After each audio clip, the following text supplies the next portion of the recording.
যে আমরা পাটের ব্যাগ ছাড়া আর কোনো ব্যাগ ব্যবহার করব না।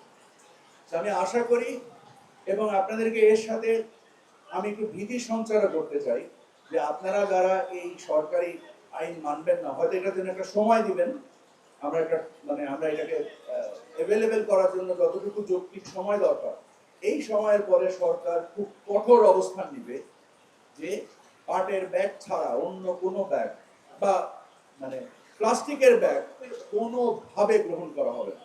এই বাজারের ব্যাগকে আমাদের বাপ দাদারা না, আমরাই ছোটবেলায় এই বাজারের ব্যাগ, পাটের ব্যাগ ব্যবহার করেছি।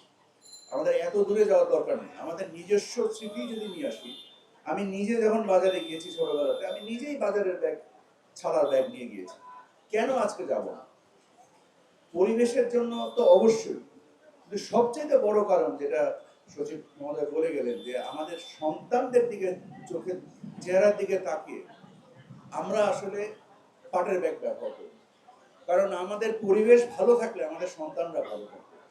তো আমি আশা করি যে এটাকে সুলভ করার উদ্দেশ্যে, প্রতিযোগী করার উদ্দেশ্যে যা করার সবই পাট মন্ত্রণালয় করবে। এবং আমরা এটা ভুলে গেলে চলবে না যে এই প্লাস্টিকের ব্যাগ বানিয়ে প্রচুর লোক জীবিকা নির্বাহ করে। আমাদের উদ্দেশ্য এই যারা প্লাস্টিকের ব্যাগ কালকে বানাতো, গতকাল বানাতো, আজ থেকে তারা পাটের ব্যাগ বানাতো, এবং পাটের ব্যাগে কর্মসংস্থান বহুগুণ বেশি হবে প্লাস্টিকের ব্যাগ থেকে। কারণ প্লাস্টিকের ব্যাগের যে প্রসেস, এটা একটা এক্সট্রুশন মেশিন থেকে একটা ফিল্ম বেরোচ্ছে, তারপরে একটা অটোমেটিক হিট সিলিং করে সিল করছে। এখানে যে কর্মের সংস্থান হয় তার থেকে বহুগুণ বেশি কর্মসংস্থান হবে আমাদের পাটের ব্যাগে। এটাকে উপযোগী করার জন্য পাট মন্ত্রণালয় থেকে এবং পরিবেশ মন্ত্রণালয় থেকে একত্রিত হ্যান্ডস ইন গ্লোভ কাজ করব আমরা।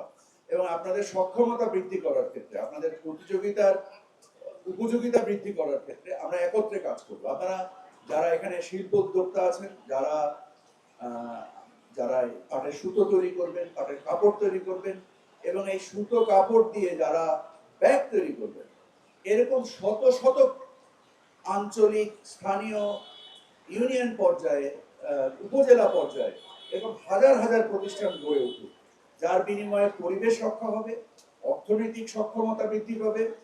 কারণ এই যে বিলিয়ন ডলারের উপরে প্লাস্টিক পণ্য যেটা আমরা আমদানি করছি, এটা যদি আমরা স্থানীয় পাট শিল্প দিয়ে রূপান্তর করতে পারি, তাহলে $1 বিলিয়ন বাঁচবে, এবং দেশীয় শিল্পের একটা বিকাশ ঘটবে, এবং একটা কর্মসংস্থান ঘটবে, এবং পরিবেশ বাঁচবে। এই যে 3-0 আমাদের মাননীয় প্রধান উপদেষ্টার যে পরিকল্পনা, এই 3-0কে সঠিকভাবে এই পাট পণ্যটা ক্যাপচার করে।